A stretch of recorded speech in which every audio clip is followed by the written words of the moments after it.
O Coisa Nossa está de volta. E aqui nós temos um representante da literatura tocantinense, um pioneiro de Palmas, né, que veio lá do Rio Grande do Norte para a capital do Tocantins. Bom dia, Edson Cabral. Tudo bem com você? Bom dia, Luiz. Graças a Deus, tudo em paz. Parabenizar você por essa grande iniciativa. Nós precisamos disso. A cultura tocantinense precisa de espaço para poder ser conhecida pelo próprio tocantinense. Edson, como é a imortalidade na Academia Palmense de Letras? Olha, eu tenho vontade de saber se o pessoal é imortal mesmo. Na verdade, nós até fizemos, o ano retrasado, fizemos uma performance no teatro, colocando assim, não morro nem que me mate, que é uma frase que o Zé Gomes falava muito. Mas o que é a imortalidade literária? As academias, ela tem 40 cadeiras, é um modelo francês. Quando você está na fase da organização das primeiras 40 cadeiras, são convidadas as pessoas. Essas pessoas indicam um patrono para aquela cadeira, e aí você tem um compromisso de você, enquanto for membro da academia, a disseminar seu trabalho e também manter vivo o trabalho daquele que é o seu patrono. Por exemplo, a minha cadeira é a 26, meu patrono é Darcy Ribeiro. Então, eu tenho por obrigação garantir a imortalidade do legado literário de Darcy Ribeiro. Então, é uma imortalidade binária, porque a cadeira é imortal e a pessoa que ocupa a cadeira termina sendo imortal também. Mas eu vou dar um exemplo. Por isso que é a imortalidade literária. O Fidêncio veio a óbito, o Tião veio a óbito. Eles são membros da Academia Tocantinense, da Academia Palmense de Letras. Então, a ocupação dessas cadeiras será o terceiro, porque tem o patrono que eles indicaram, eles, no caso, Fidêncio e Zé Gomes, a Margarida, né, e teve o professor Mário, esses 4 já faleceram. Então, essa substituição dessas cadeiras, a Francisquinha já ocupa a cadeira que foi do Zé Gomes. Então, a ocupação ela vai sendo assim. Então, a Francisquinha, que é uma escritora, uma historiadora, ela tem, por obrigação, garantir a imortalidade literária do Zé Gomes e também de quem era o patrono do Zé Gomes, que aí eu não me lembro aqui. No princípio de tudo, por exemplo, as cadeiras, os patronos das cadeiras, como é que foi escolhido? Isso aí assim, né? Cada qual tem sua história, né? Hoje a gente abriu recentemente na Academia Palmense de Letras um edital.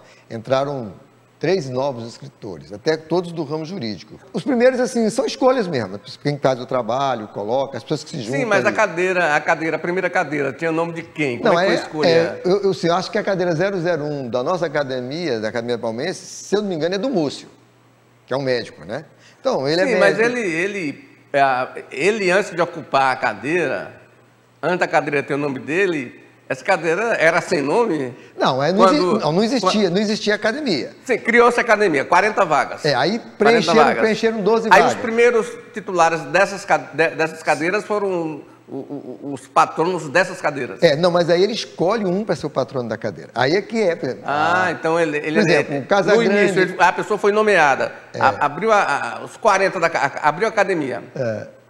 Escolheram 40 cadeiras. Eles indicam 40 patronos. Aí, aquele que passou a integrar essa academia, ele indica o patrono da cadeira que ele vai ocupar. Quando ele apresenta seu projeto para ele poder ser candidato, que é um edital, então uma maneira que se organizou, ele indica alguém. Mais ou menos assim, abre uma vaga para a cadeira 23, ocupado, por exemplo, por Edson Cabral, e aí cujo patrono é... Sim. Assim. Então, assim, agora, o ocupante da vez, ele tem essa responsabilidade. Você me falava que agora está com um projeto de escrever uma peça de teatro sobre a história, parte da história do Brasil.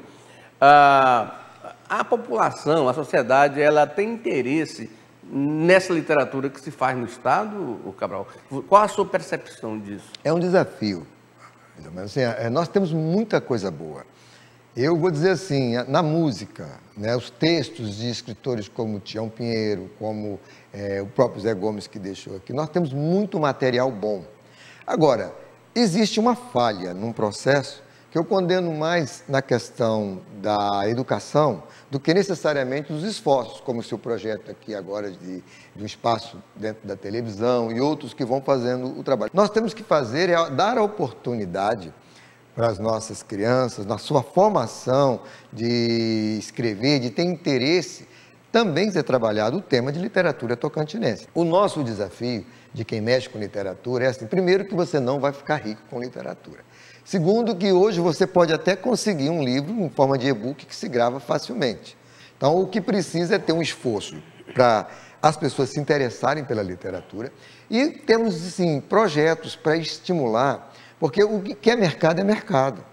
Se Paulo Coelho lançar um livro, lança. Agora, se nós lançarmos aqui, aquelas coisas, fica uma noite de autógrafo, fica aquela correria e fica uma quantidade evento, de... né? Em Palmas nós temos quase 10 universidades. A gente não vê feiras literárias nessas universidades.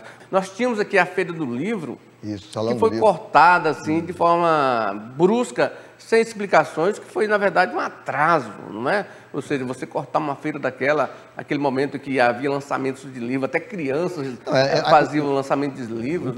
Nós criticamos até, às vezes, dentro da academia, porque era o Salão do Livro. E o livro ficou, depois do desenrolar do andamento, ele ficou como se fosse uma coisa em segundo plano. Terminou sendo evento de show. Mas o que era o grande, qual foi a grande importância? Os professores recebiam um cartão com crédito para adquirir. Então, você dava ao professor o direito dele fazer a escolha do livro que ele utilizaria.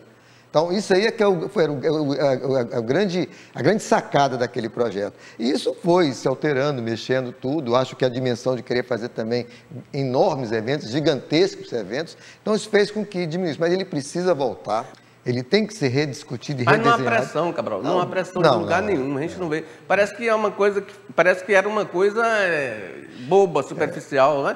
Ou seja, porque ninguém cobra, as universidades não cobram, as escolas estaduais não cobram, as escolas municipais não cobram, os professores não cobram. Nós vivemos... Parece que o professor está preocupado só com o salário e esqueceu aquela missão de ensinar, de mostrar... Nós vivemos um grande vazio, há uma passividade muito grande. Sim, grande vazio. Os jovens, a maioria dos jovens aí, envolvidos só com rede social, né?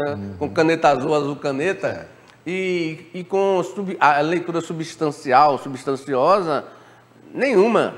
Eu acho que a sociedade inteira está passando por um grande vazio, que já vinha acontecendo, foi fortemente agravado pela pandemia. Então, mas em compensação, você vê a quantidade de novas coisas que estão fazendo. Nós fizemos agora, recentemente, uma revitalização do que foi a Semana de Arte Moderna, a Semana de 22. Fizemos 4 debates através da Unitins, foi colocado na rede social, e fizemos também uma mostra de cinema. Cinemas muito bons, documentários, coisas bem atuais. A gente tinha dia que tinha 6 pessoas na sala de cinema. E com sessão comentada. Então, assim, que além de tudo, você podia ter a oportunidade de discutir aquele filme. Mas é o desafio de quem faz cultura, de quem acredita. Hoje em dia, o Estado, por exemplo, a maioria da população do Estado não sabe quem é Eli Brasiliense. Brasiliense, exatamente. Um dos maiores escritores do Brasil, né? Bem aqui de Porto Nacional. Não, eu tenho um livro que eu digo que eu gosto muito, e que é um escritor tocantinense, que é meu Deus, me fugiu o nome aqui agora. Conta uma história de uma pessoa que sai de Pedro Afonso para o Jalapão. Daqui a pouco, entre tropeiros... Meu Deus do céu. Então, é a história viva de uma pessoa que escreveu, está vivo, mora em Goiânia, ele é membro da Academia Tocantinense de Letras. E, assim, então, é uma grande obra, como o Tronco, que depois virou aí um livro, filme, tudo. Então, a gente precisa disso. Cabral, durante muito tempo você foi gestor público, né? E agora parece que está... agora vai cuidar só dos seus projetos pessoais mesmo, né? Se Deus quiser. Como é que está esses projetos? Então, como é que a coisa começou? No dia que eu decidi me candidatar a uma vaga na Assembleia, eu digo, olha, eu vivi minha vida inteira, são 40 e poucos anos de vida pública, né, de funções públicas e na área privada também, tudo isso. Então, na academia, dando aula, eu pensei, olha, isso aqui eu acho que eu alcancei um legado que está aí. Com críticas, com coisas positivas, com vitórias e derrotas, está aí. Então, eu precisava fazer uma coisa que estava escondido dentro de mim a vida inteira. Quero que a vontade de transformar a sensação do mundo através de letras. Então, eu comecei a mexer com contos, com crônicas, depois eu agi com um trabalho de performance literária. Então, o teatro, por que eu acho que o teatro é bom? Porque o teatro ele é reflexivo, ele é crítico, por sua natureza.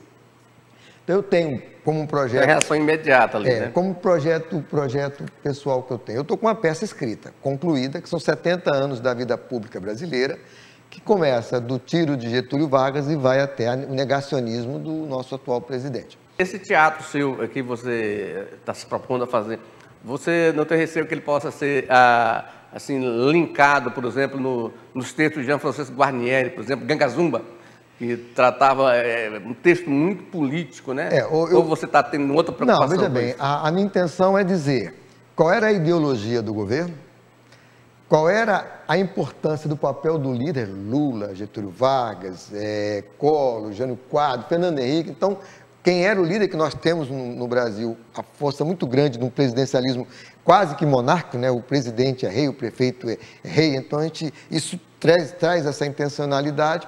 Traz a intencionalidade porque tem 4 núcleos de famílias que rodam esses momentos políticos brasileiros e essas pessoas vão interagindo, vão mudando. Eles vão, por exemplo, passam, tem uma família que era rural, passa a ser urbana. O que a gente espera dele é que as pessoas que vierem assistir percebam que tudo são caminhos de idas e voltas. Então as coisas não acontecem uma única vez, mas que o povo e a população tem um papel muito grande para não ser iludido. Então, a brincadeira do novo é a ilusão da eleição, onde você vota por aquela emoção, por aquela pessoa, e daqui a pouco frustra, mas você às vezes está tão arraigado naquele coisa e pega. Faz sentido a gente avaliar que você esteja aí nessa aposentadoria, subindo a Serra de Itaquaruçu. Você agora que esteja realmente sendo você? Sim, eu acho que a maturidade traz isso, né? Eu tenho 63 anos. Então, comecei a trabalhar com 12, assinei carteira com 14. De office boy a secretário de Estado, diretor de autarquias, tudo isso, o que acontece? Você passa momentos em que você, pela sua imaturidade ou pela sua arrogância, você acha que tem mais do que efetivamente você tem. Então, o tempo leva a isso. A Taquaruçu é um projeto que eu tenho lá residência há mais de 30 anos, há quase 30 anos, né? Fui edificando, fui organizando para ser meu canto de criação. Então, o que eu quero fazer isso. Agora, eu aproveito para me formar também. Então, eu estou buscando agora o mestrado de mediação cultural no Itaú Cultural, junto com a Escola Célia de Teatro de São Paulo, porque aí eu quero ter mais conteúdo. Então, assim, o que eu fiz foi mais na base empírica, de acreditar, de acertar e errar por iniciativa própria, de algumas pesquisas. Mas eu quero fazer agora uma coisa com um pouco mais de profissionalismo, para poder ver se a gente consegue, talvez um pouco do início da nossa conversa, dar a condição de que o conteúdo que é maravilhoso do Tocantins se transformar em bons projetos. Eu já acho que o Operário das Letras, que está aí no Spotify com 13 músicas, já é um produto de qualidade, porque tem, por exemplo, 2 músicas do Fidêncio Bogo, poemas dele, cantadas pela filha dele. Cabral, obrigado pelo seu tempo. Bom demais mostrar para a população do Estado, né, a sua história, que muita gente o vê assim como se fosse uma pessoa que caiu de paraquedas aqui no Estado e, na verdade, quem te conhece há tanto tempo sabe que não é bem assim, né? Então, obrigado por você ter aceito esse convite. Eu que agradeço, Luiz, e parabenizar vocês e a gente fazer essa luta, sabe? Vamos dar corpo ao belo conteúdo do Tocantins. Para finalizar, quero apenas dizer isso, a história da ocupação de Taquaruçu, cujo primeiro morador é vivo, que é o Anísio Moura, 100 e poucos anos, está lá. Eu fiz uma adaptação de um cordel na voz de Braguinha Barroso e Genésio, está lá no nosso canal. Então, é uma coisa, fictício, né? Uma coisa que mistura um pouco de realidade com ficção. Eu até brinco que é realismo mágico, né? Uma brincadeira assim. Mas, formatar, eu quero ver se eu consigo dar a melhor qualidade a projetos para que a gente possa fazer com que a nossa juventude conheça a verdadeira, bela e rica cultura tocantinense. O curioso disso que você está falando em Itaquaruçu, só para finalizar aqui, é o seguinte, que Itaquaruçu cedeu parte de seu território para Palmas, Isso. Que não foi desmembrado, né? Palmas não foi desmembrado de Itaquaruçu, é como se Itaquaruçu, Palmas é que fosse um bairro de Itaquaruçu e não o contrário, né? Bom, a história é rica, né? A história é rica, né?